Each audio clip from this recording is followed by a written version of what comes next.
All right, as we get into week 3 here, it's hard to believe after this week there'll just be 10 weeks left in this semester, at least that we have to attend class. But you guys have 2 chapters again this week that you got to go through and do problems on and the quizzes. Chapters 5 and chapter 6. Chapter 5 is about leverage, and leverage is a big deal. It's obviously a big deal that we dealt with in banking. Um, we didn't deal with it to the detail that you guys are going to look at it. Mostly, with ag operations that we dealt with a lot in small businesses, we were mostly looking at debt to income, maybe some interest coverage, a few things like that. You're going to get into a little bit more detailed stuff here, but it's not terribly complicated. And I think if you were to analyze bigger companies, this might be a little bit more important. So one thing that you're going to look at is break-even analysis. And I will tell you that in banking, I loved break-even analysis, primarily for small businesses, because if I had a new or a customer come in with a new business, their estimates were always kind of pie in the sky. Geez, we're going to sell $1 million worth of stuff this next year, and I'd kind of shake my head and go, okay. But if I could look at it, and if they had it calculated, most times they didn't, but if I could look at it and calculate the break-even point myself, which I usually could, if they only needed to sell $200,000 worth of stuff to break even, well, then it was a different story, right? I mean, $1 million might have seemed impractical, but 200,000, yeah, maybe that wasn't so bad. Maybe that was a target that was attainable. And so I really liked break-even analysis because to me that was a way to get a little bit more realistic look at things. In basic, break-even analysis is pretty simple. You take your gross profit. So if you're in retail, let's say, and you got a 20% gross profit, I had pharmacies. I had a couple pharmacies that did that. Was about what their gross profit was. It was right around 20%. Well, if your fixed costs are $1,000 a month, I'm making this oversimplified. Obviously, there's more that goes into it than this, but if your fixed costs are $1,000 a month, you got to sell $5,000 worth of stuff to break even, right? 5,000, 20% gross profit. You make 1,000, you pay your fixed costs. If you sell more than that, more than 5,000 a month, then you hopefully make a profit, or at least then you can pay some of your operating expenses, right? And there's an operating break even, and some other things, and you'll take a look at some of those as you go through the problems. You'll also look at operating leverage, financial leverage, and some of those things. And we might take a look real quickly at a company, just to give you an idea of what you look at there, but it won't be very long. Then chapter 6. I forget what chapter 6 gets into. I think working capital and that kind of, and current asset management, current liability management, those types of things. Again, extremely important in a small business and farm and agricultural operations that we dealt with a lot. But even in bigger businesses, it's just extremely important that you. I guarantee you that the businesses that are surviving this pandemic came into it with a good working capital position, or at least not a horrible working capital position, right? And so they're able to sustain, still pay their bills, do those types of things, and hopefully reopen if they're not open, but hopefully be able to sustain themselves for a period of time, right? And that's what working capital is all about. Is being able to sustain through tough times, good times. It's the same personal finance, right? It's horrible, and I think we all knew that, like when you first got married and everything, and your water heater goes out, and all of a sudden you got $1,000 bill, and you don't have $1,000, right? And then on top of that, just when you get the water heater fixed, then your wash machine goes out or something. You might have to haul loads down to the laundromat for a while, right, until you can save up enough money.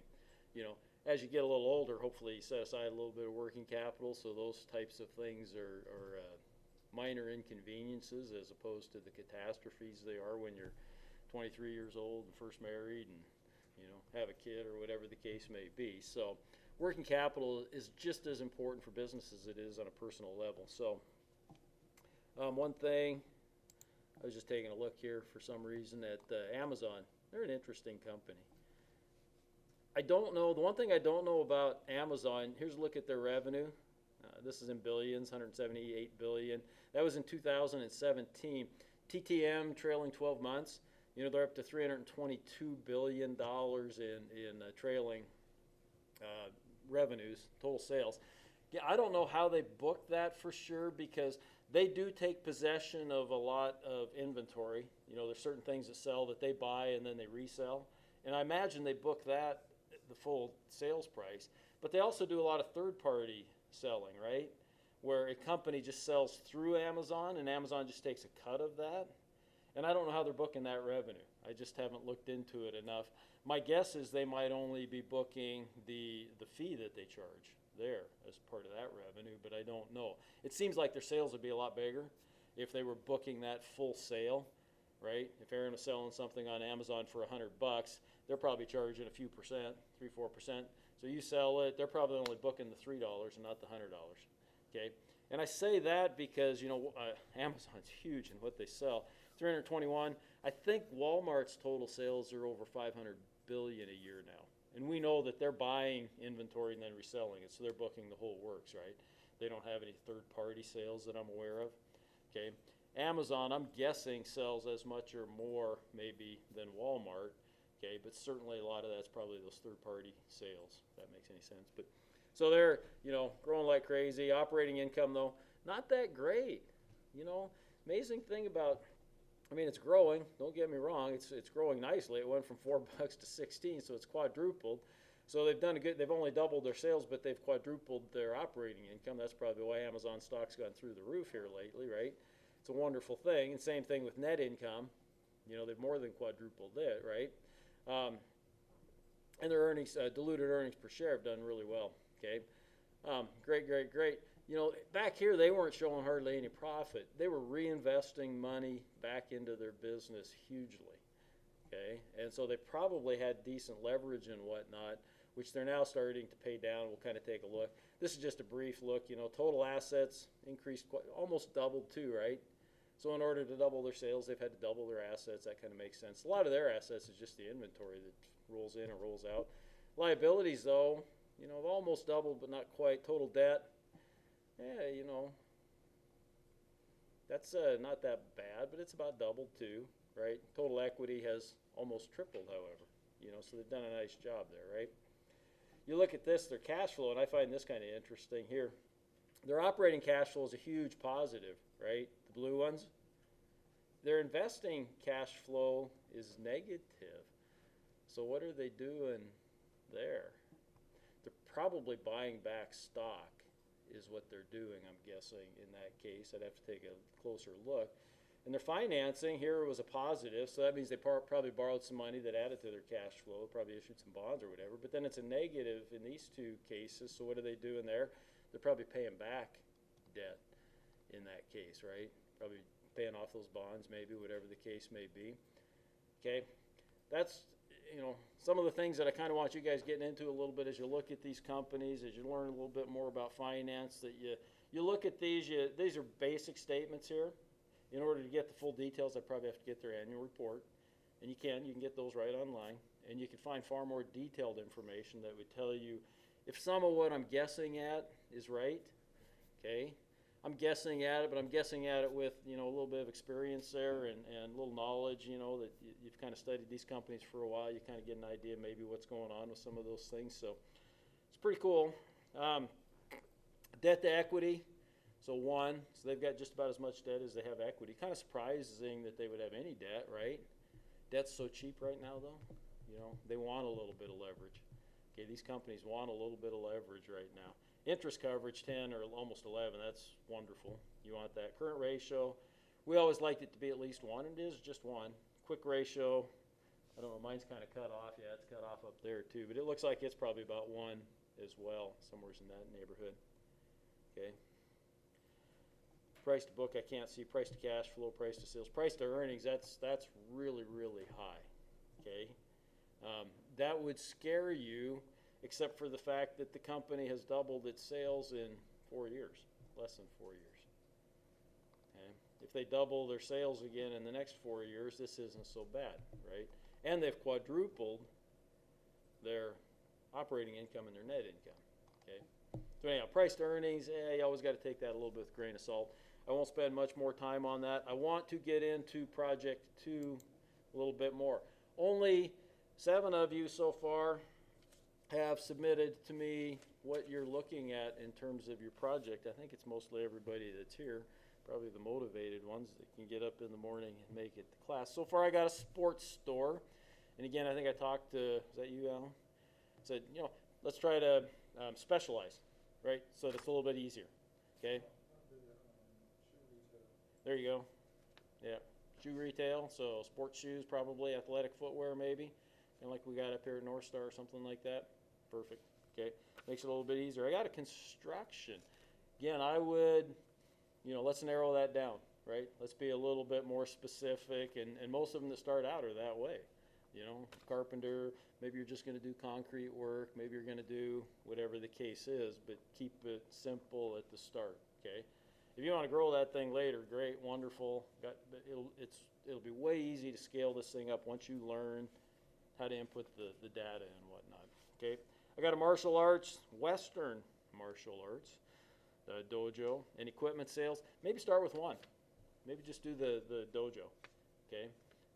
Otherwise, you're adding in, you're going to have service and you're going to have sales of items. Yeah, that complicates it a little bit, okay? Let's keep it simple, get through this. If you want to go back and add the sales and you want me to help you with that, great. But let's keep it simple for now, okay? The simpler, the better. I got another one, retail clothing. Again, forget who that was, but specialized. Try to get that down to, just something, that's whatever. Athletic clothing would be great, whatever the case may be. Okay, something like that. Air fresheners, retail or manufacture. Got to decide. Okay, if you're going to make them, candles are pretty easy to make, kind of. You melt wax and add a little thing, and you add some, scents and those types of things, I would guess. But retail then would be a little bit different. Maybe it's online retail. Maybe you don't need a location. Okay. So be thinking about that real soon, so you got it made up, because that'll help you decide which way you're going to go. Got a barber shop, great one there, because real simple, right? Real simple. The equipment you're going to buy is some clippers and some scissors and a few things like that. You're going to rent your location, right? Yes, of course. Why would you want to buy a location to start with, right? That makes it a lot more complicated. That's good advice for all of you, okay? Let's talk about just renting or leasing your location to begin with, because that's going to simplify it a whole lot, right? You don't have to do construction, you don't have to do remodeling, you don't have to do all those things that you'd have to do if you were buying. You might have to do a little remodeling, I'm sorry. You might have to do some leasehold improvements, they're called, and we'll look at that a little bit. You might have to do a little bit of that, but for the most part, renting a location is a lot simpler to get into, okay? So keep it kind of simple. Barbershop's a great, like I said, great example. You're not going to have a lot of cost getting into that, okay? And what's your sales going to be? What's your gross margin going to be in cutting somebody's hair? I need a haircut, by the way, too, Brad. But what's your gross margin in doing a haircut? It's nearly 100%, right? Yeah. I mean, you might put a little foo-foo juice in the hair or something, right? Do a little bit of that. But for the most part, you don't have any cost when you cut somebody's hair. So you got a nice high gross margin. So that's why a lot of service businesses are great businesses to start with, because not a lot of expense, getting up and going, and maybe high gross margins when you do that. So, and then I got a shoe retail. Somebody else said shoe retail. Same thing. Keep that kind of more specialized, so it's a little bit easier to focus on. Okay. Those are the only 7 I got for you people that haven't submitted yet. Again, that's probably the people that aren't here. Get those in to me, okay, because we got to get going, because we're going to start next week. I think we get down to 1 chapter a week, and so we'll start hitting this pretty hard, because we want to have this done by midterm. We want to have Project 1 done, which midterm's now after 6 weeks, right, instead of after 7.5 or 8 or whatever. Really, after 6 weeks, we're kind of at the midterm. So I'm going to show you how to do the startup, how to get going on that a little bit. It won't take too long here. Go to the content section, cruise down to Project 1.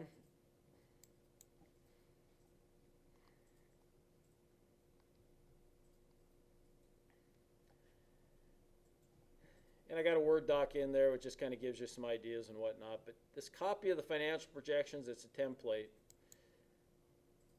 You know, go ahead and, download that. You might want to save it, to your Z drive or your thumb drive or whatever drive you have as you get kind of messing around on that. First, come to the directions, okay?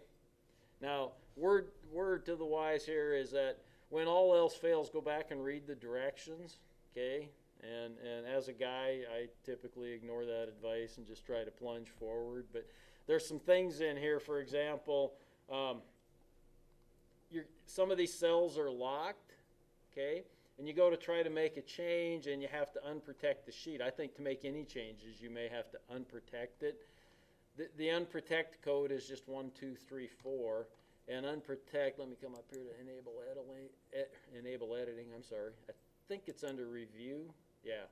Under review, and it's got protect worksheet, okay?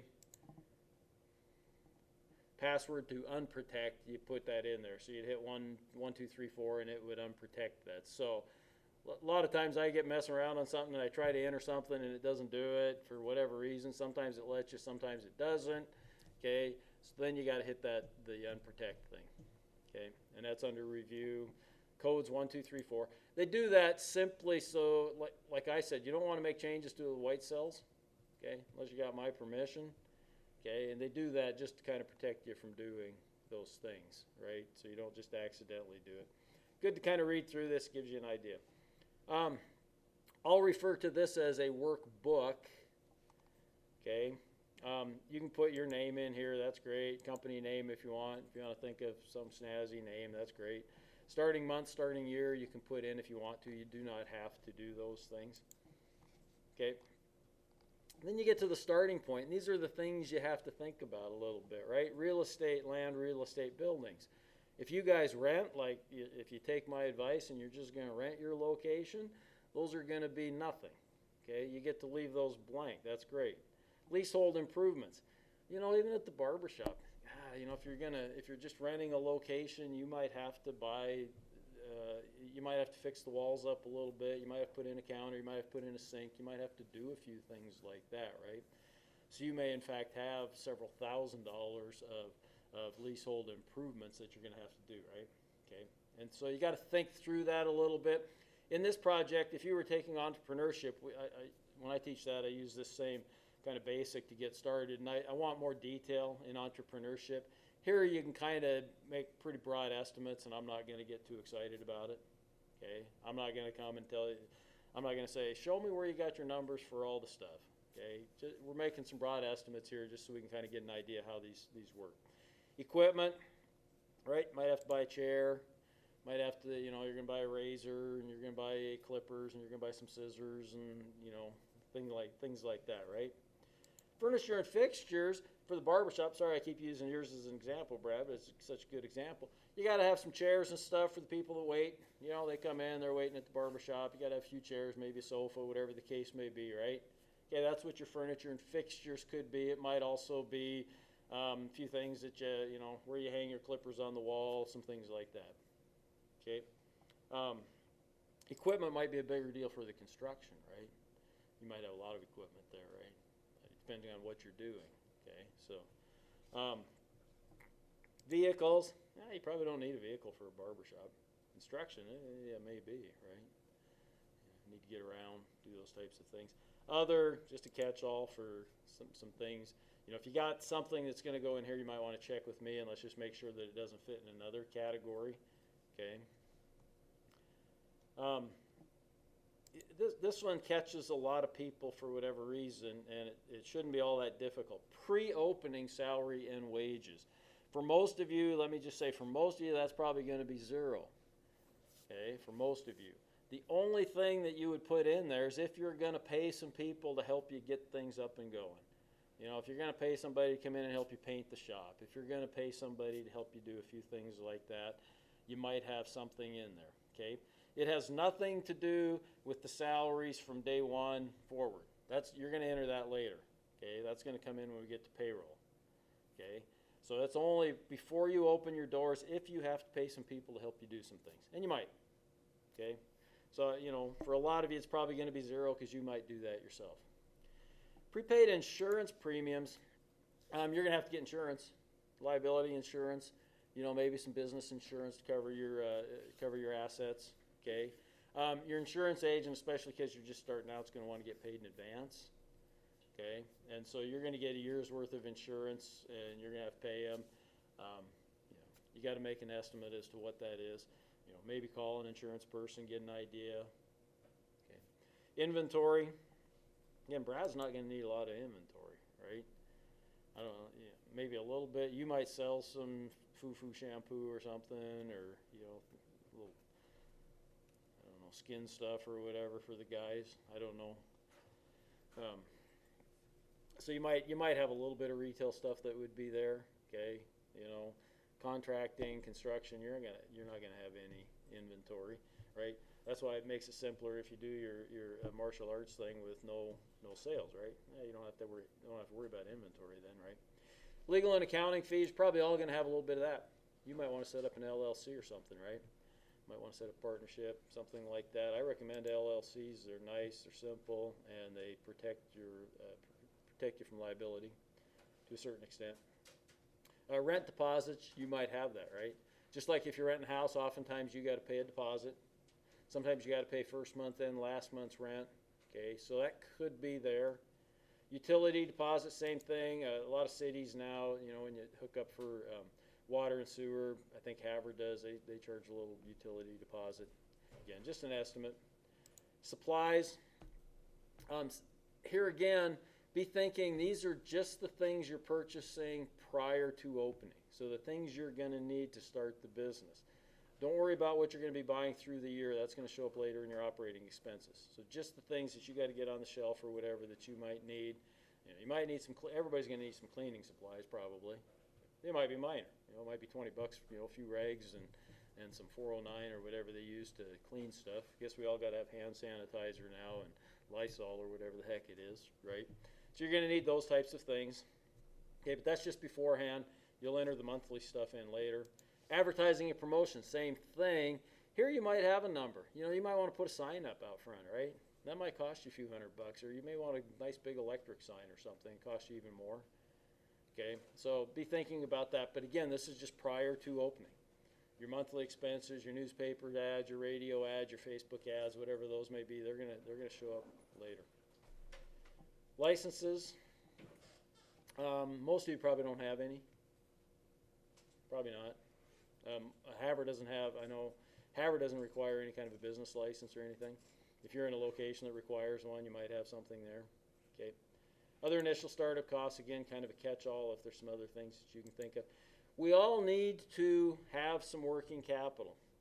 I can tell you that every single SBA loan application I think I sent in the first time to the SBA to get approved, every single time it came back and said, not enough working capital, okay?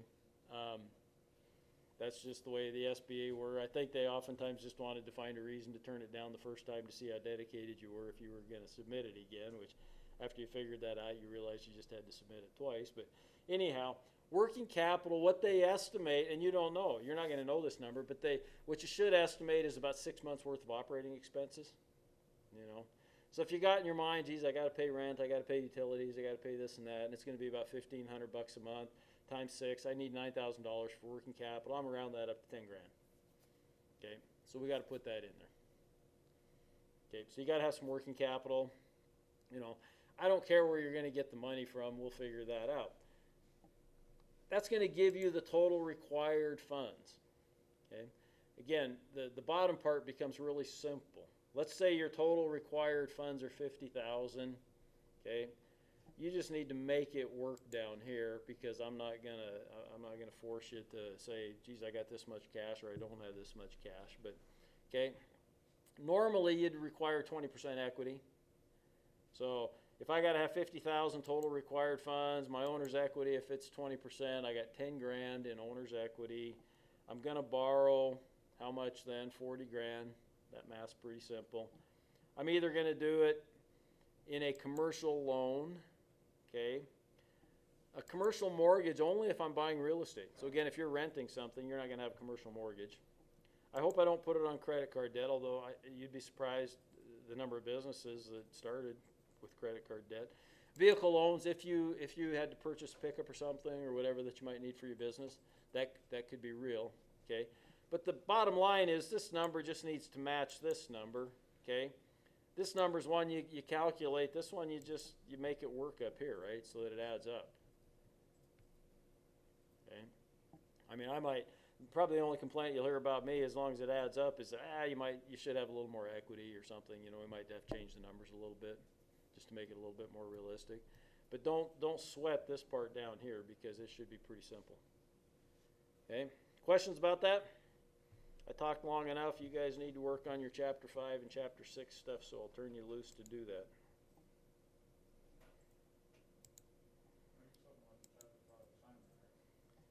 You should have Chapter